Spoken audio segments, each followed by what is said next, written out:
Esto que veis es la evolución en suscriptores de Netflix. Y esta imagen que veis a continuación es la evolución de las acciones de Netflix. Vaya diferencia, ¿no?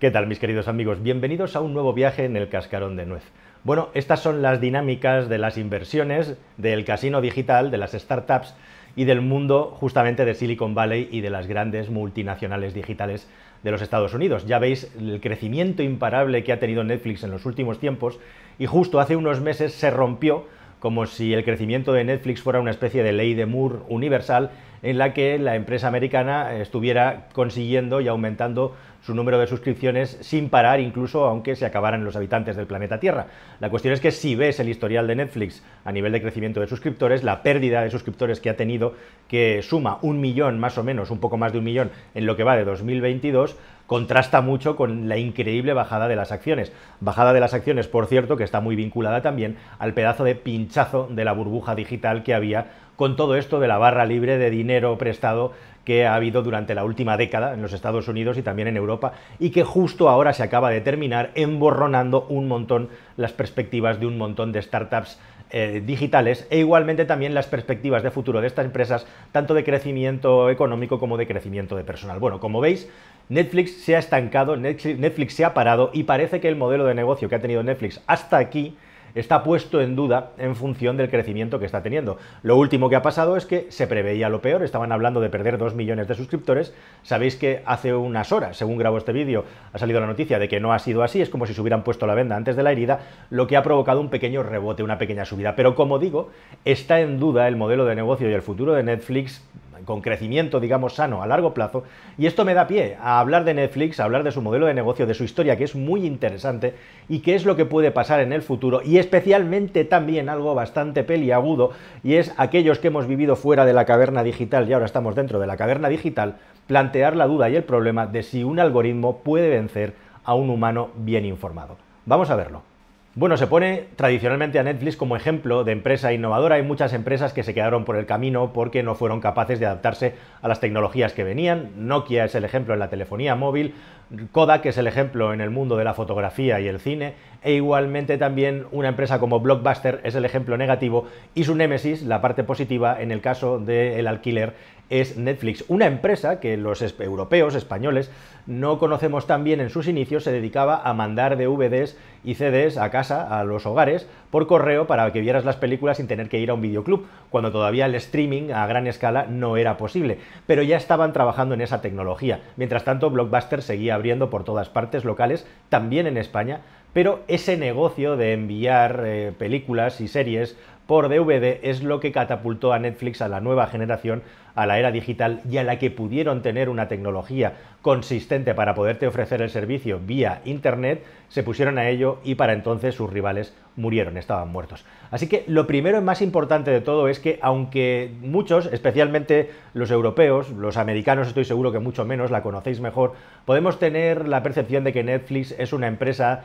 de gestión de contenidos y de creación de contenidos. Por encima de eso, que lo es, Netflix es una empresa de tecnología, es una empresa de creación digital y de tecnología, y eso es lo que le ha hecho tan grande, tan fuerte y tan atractiva para los inversores. Pero Netflix lo que hizo en sus inicios, y ahora pasaríamos a la parte buena e interesante de Netflix, fue convertirse en una especie de héroe, porque demostró que en aquellos lugares donde había mucha escasez de contenido, nos estaban robando la posibilidad de ver muchísimos contenidos y series que no era posible producir en determinados países donde hay escasez de ventanas para emitir esos contenidos y también escasez de pasta para poderlos producir. Por supuesto, no estoy hablando de los Estados Unidos de América ni de los países que tienen medio siglo de tradición con televisión por cable, montones de cadenas de contenido, y ya había empresas como, por ejemplo, HBO, Box Office, que ya estaba desde hace mucho tiempo produciendo contenido al estilo de lo que luego haría Netflix digitalmente. Bien. Pero la gran clave y la gran cuestión te la voy a poner con un ejemplo muy claro que el público multinacional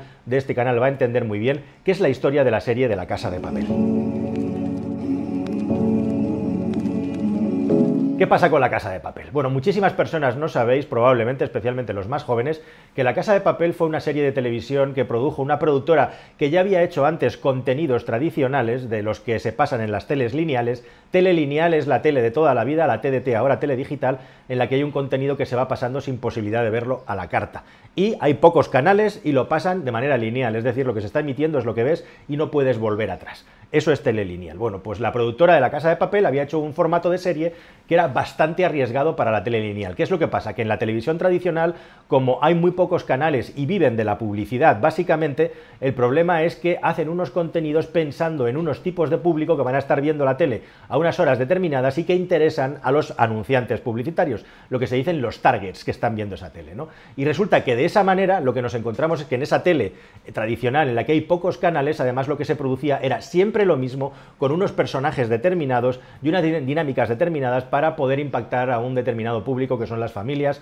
entre 25 y 50 años, urbanas, bla, bla, bla, bla, bla, bla, bla. ¿Todo esto qué quiere decir? Pues que había montones de formatos más arriesgados, pensados para gente más joven, formatos que probablemente no contaban con el beneplácito de la mayoría de la población, que directamente las teles rechazaban. Directamente, porque no sabían si iba a ser rentable y no se podían arriesgar, o como mínimo iban a ganar menos dinero con ello. Y en un país, por ejemplo, como España, en el que la pasta para hacer el cine y para hacer las series la tienen las cadenas de televisión, porque el Estado les regala el monopolio de la publicidad audiovisual, pues tenían que contentar a un tipo de público para sacar todavía más dinero. Y La Casa de Papel es una serie que mucha gente ya no se acuerda, que se estrenó en Antena 3, en una cadena lineal española, en horario nocturno. Yo creo que empezó a emitirse a eso de las 11 de la noche, más o menos, y poco a poco la serie fue languideciendo, no tenía mucha audiencia, y creo que terminaron de emitir la primera temporada, pero la emitieron ya de madrugada. Si no es así y me queréis corregir, estoy hablando de memoria, me parece perfecto. La cuestión es que lo que sí que es el dato correcto es que recuerdo perfectamente que La Casa de Papel se emitió en lineal, se emitió en Antena 3 y pasó sin más pena ni gloria.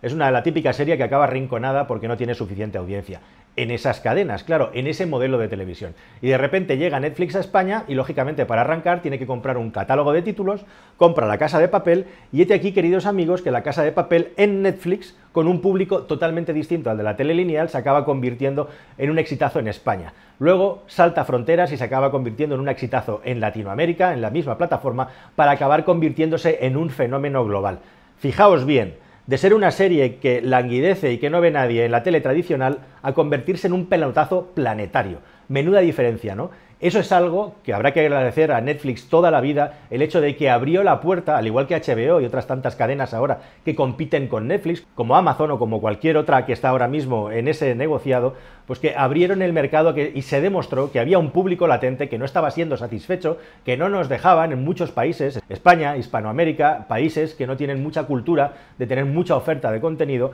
bueno, y había un público secuestrado que no era capaz de poder ver todos estos contenidos porque no existían. Luego llegó Juego de Tronos, etcétera, y todas las series, digamos, que sería imposible emitir en las cadenas tradicionales en horario de máxima audiencia, pues básicamente por el tipo de contenido, porque son series de fantasía, por la cantidad de contenido picante que tienen, por la cantidad de contenido violento, por la cantidad de contenido políticamente incorrecto que tienen muchas de las series que ahora mismo os gustan tanto como The Voice, por ejemplo, ¿no? Así que esto es un gran logro, una gran cosa que han conseguido estas plataformas, y aparejado a esto empezó a haber un crecimiento abismal. Y es muy interesante, y aquí vamos a la segunda parte del asunto, que Netflix, como os digo, es una empresa tecnológica, una startup, pero al contrario que otras muchas empresas tecnológicas, empezó a escalar, a crecer y empezó a ganar dinero de una manera muy temprana y muy rápida con el método de empezar a crear contenidos de calidad, pero también contenidos sobre todo en los inicios que no estaban siendo cubiertos por el resto de cadenas. Y ahí es a donde vamos a la segunda parte de esta película. Y es que, como os decía al principio, Netflix es esencialmente una empresa tecnológica. Para que os hagáis una idea de qué significa ser una empresa tecnológica, un par de anécdotas. La primera de ellas es que Netflix está alojado en servidores de Amazon, en el AWS. Imaginad la ingente cantidad de contenido, de gigas de contenido que hay ahí almacenados y de miles y millones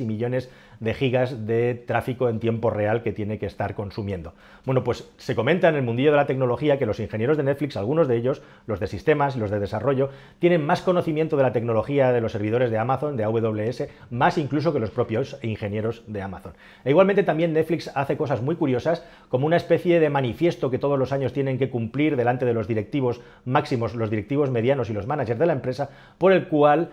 se comprometen a que ninguno de los empleados más brillantes de la empresa va a abandonar la empresa y tienen que demostrar que eso va a ser así. Le llaman densidad de talento y en Netflix, por lo visto, según he investigado, es impresionante el nivel de desarrollo tecnológico que tienen en su interior. Hacen cosas muy llamativas y curiosas, como por ejemplo también el método Chaos Monkey, que es una cosa que ha causado mucho revuelo, que es básica y esencialmente que una empresa se ataque a sí misma para ver qué debilidades, qué fallas puede tener, si hay algún problema en el mundo real y así poderlo tener previsto y cubierto. Es lo que en el mundo de la comunicación se llamaría un plan de crisis de comunicación, por si ocurre algo negativo relativo a esa empresa. Imaginaos una empresa petroquímica, ¿no? Pues tiene que tener un plan de comunicación si la lía. O, por ejemplo, lo que se hizo ni más ni menos que en la central nuclear de Chernóbil, pues fue un experimento de Chaos Monkey que se le fue de las manos. Lo que no puede pasar, lógicamente, es que si vas a atacar a tu propia empresa, se te vaya de las manos y la acabes destruyendo, como pasó a los espabilados que la liaron en Chernóbil, ¿no? Pero, ¿cómo se mide esto movido hacia Netflix?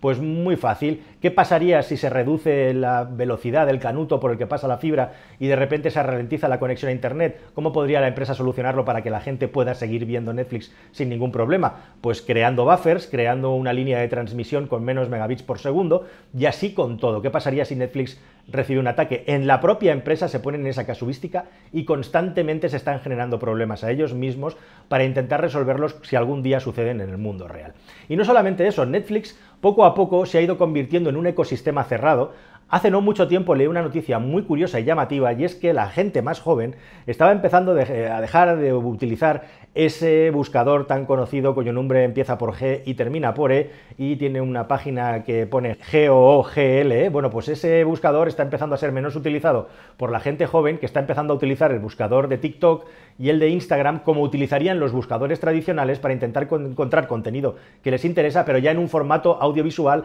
empaquetado y cocinado sin tener que mirar una lista de resultados, empezar a pinchar y ver qué encuentras, ¿no? Los utilizan como buscadores visuales. Y Netflix no es ni más ni menos que un ecosistema en el que la joya de la corona es su sistema de recomendación y también su buscador de contenido, y cómo va aprendiendo y cómo de ti, qué es lo que vas navegando, qué es lo que vas viendo y qué es lo que te interesa para intentar ofrecerte lo que más va a hacer que te retenga dentro de la pantalla, y con eso Netflix va a generar en ti la necesidad que va a provocar que el mes siguiente y el trimestre siguiente tú sigas suscrito y sigas pagando la suscripción de Netflix. Pero queridos amigos, este ecosistema tan brillante tecnológico tiene sus limitaciones y justamente esto que es tan bueno para Netflix es lo que ha empezado a ser menos bueno para los usuarios finales.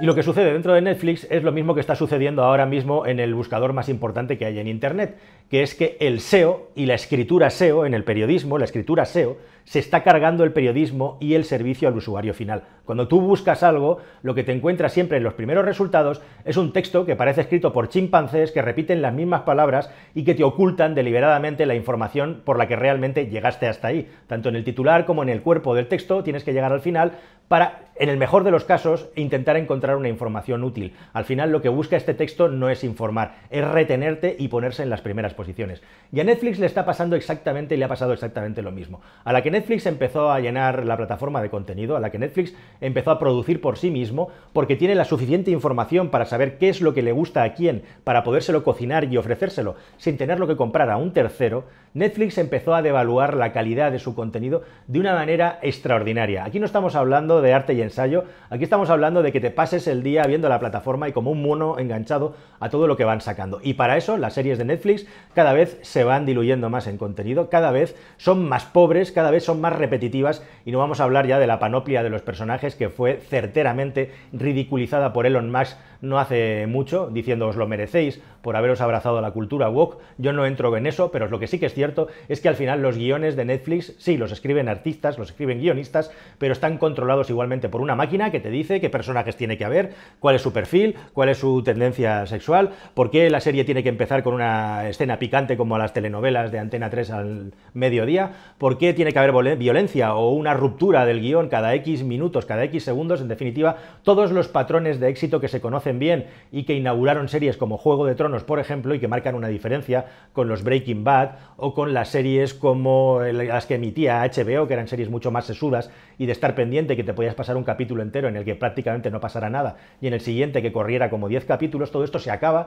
y el contenido que produce Netflix se acaba convirtiendo en una hamburguesa audiovisual, comida rápida para el cerebro, que el único objetivo que tiene es poderte tener delante de la pantalla enganchado. Y luego está también el asunto muy discutible de los atracones audiovisuales, esa manera de servir el contenido por temporadas enteras que hace que si te enganchas te puedas chupar una temporada en 2 días, cosa que a mí personalmente me horroriza y que me parece una manera que es muy difícil de hacerte disfrutar tanto algo como cuando llega con escasez. Lo cual vamos a recuperar al final del vídeo, pero con todo esto os quiero decir que las personas, y no ahora me quiero poner en una posición ni de viejo ni de elitista, que hemos vivido el mundo pre-Netflix, yo he trabajado muchos años en el audiovisual y veo ahora cómo se trabaja dentro de estas plataformas, me horroriza pensar todas aquellas personas que sois jóvenes y que no habéis vivido un mundo fuera de estas plataformas, la cantidad de cosas que os habéis perdido y también la cultura audiovisual con la que os estáis educando y vais a tener en el futuro. Con esto quiero decir que el algoritmo, por muy certero que sea para Netflix, desde luego no es lo mejor para tu cerebro. Pero si esta crítica de contenido no te ha parecido suficiente, ahora llega la segunda parte, que es lo que le preocupa a la gente por encima de todo, y por encima de todo es cuánto le va a costar su futura suscripción, y querido amigo, ahí nos hemos tropezado definitivamente.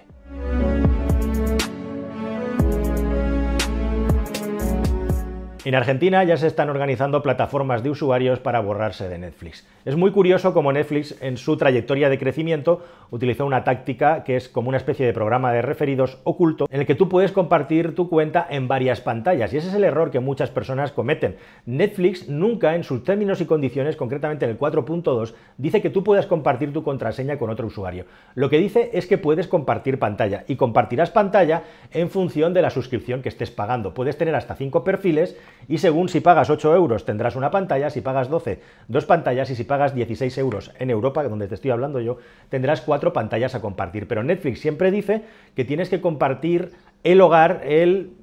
núcleo hogareño, podríamos decir, con tu familia para poder utilizar en otras pantallas la plataforma. Lo que ha estado utilizando la gente de manera masiva, especialmente en los países en los que no sobra de esto, es una forma de compartir el contenido de Netflix para pagar menos, y así se ha generado que en algunos países sea menos de un 20% las personas suscritas que utilizan Netflix de esa manera, y en otros se acerque al 40%. Y no es casualidad que Netflix, precisamente en los países del cono sur, empezando por el cono sur y subiendo en Hispanoamérica, haya comenzado a capar, a cortar este sistema, y a partir de ahora solamente permiten tener una única pantalla independientemente de tu suscripción, y tienes que estar suscrito para poder ver la plataforma. Es una manera de obligar a muchas personas a que se tengan que suscribir porque ya no pueden compartir la cuenta, y también es una manera muy arriesgada de que esta empresa pueda ir perdiendo suscriptores, y de ahí en parte también el arranque, la pérdida de suscriptores, que está empezando nada más, porque lo más gordo y lo más importante es precisamente este optimismo infinito digital, que está bien cocinadito y recalentado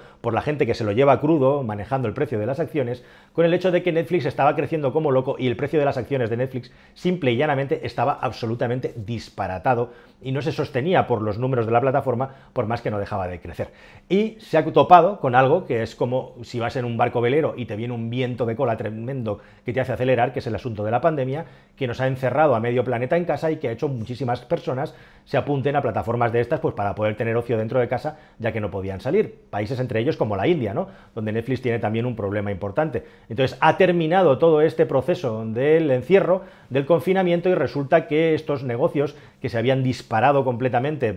con el viento de cola del confinamiento se han venido abajo en crecimiento, precisamente porque esta revelación tecno-optimista no estaba siendo verdad en el contexto normal y siguiente. Pero ahora el gran problema de Netflix justamente es que hay mucho cansancio por parte de los usuarios de este tipo de modelo de microsuscripción, de que los contenidos de Netflix ya no parecen tan interesantes y son mega repetitivos, y además cada vez parecen peores, e igualmente también que la gente ahora puede hacer otras cosas fuera de casa porque ya no la tienen encerrada. Y sobre todo y por encima de todo también, cómo puede una plataforma como esta seguir creciendo en ingresos con un modelo solamente de ganar suscriptores cuando te estás cargando una parte del crecimiento gratuito que has regalado y ahora quieres monetizar generando rechazo en los usuarios. Seguramente muchos que no pagaban ahora acabarán pagando, pero está claro que Netflix ya no va a poder seguir ganando todo lo que tenía que ganar con este modelo de negocio. Lo ha ganado y ahora tiene que meter nuevas cosas. Y esto nos lleva a que una cosa que acaba de hacer Netflix es cerrar un acuerdo con Microsoft para empezar a poner publicidad en las suscripciones que pagan menos, o al menos no sabemos muy bien, pero en las que pagan menos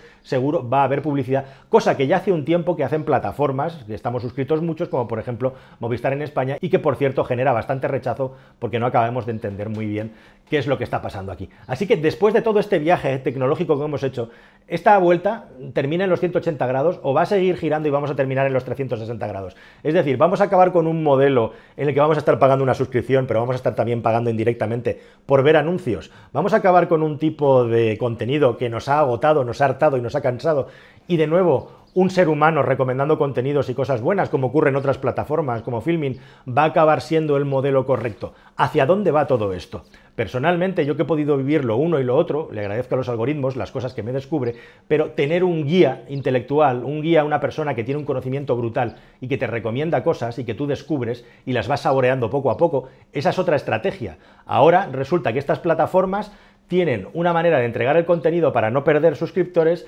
en la que ya no te sueltan toda la serie de golpe para tenerte más retenido. Así que lo que está pasando paradójicamente en estas superempresas tecnológicas de contenido es que nos están metiendo anuncios, es que nos están otra vez poniendo a cuentagotas los capítulos de las series para que no nos marchemos rápido, no las veamos de un tirón en un día y nos marchemos, e igualmente también su forma de recomendarnos contenido y de generar el contenido que tienen que hacer los guionistas está puesto cada vez más en duda. Y sabéis, esos tres factores a lo que nos llevan, a la tele tradicional, al contenido de toda la vida, en el que había mucha escasez, en el que decidían las personas el contenido y en el que nos tragábamos anuncios. ¿Será ese el futuro de Netflix? ¿Habremos hecho un viaje a ninguna parte para volver al mismo sitio? Bueno, pues probablemente esa reflexión, esa conclusión sea demasiado radical, pero como siempre, lo que se demuestra con todo esto es que ni un extremo ni el otro, en el centro probablemente está la virtud y Netflix se había ido demasiado ya a uno de los extremos. Nada más, queridos amigos, hasta el siguiente vídeo, espero que os haya gustado. Adiós.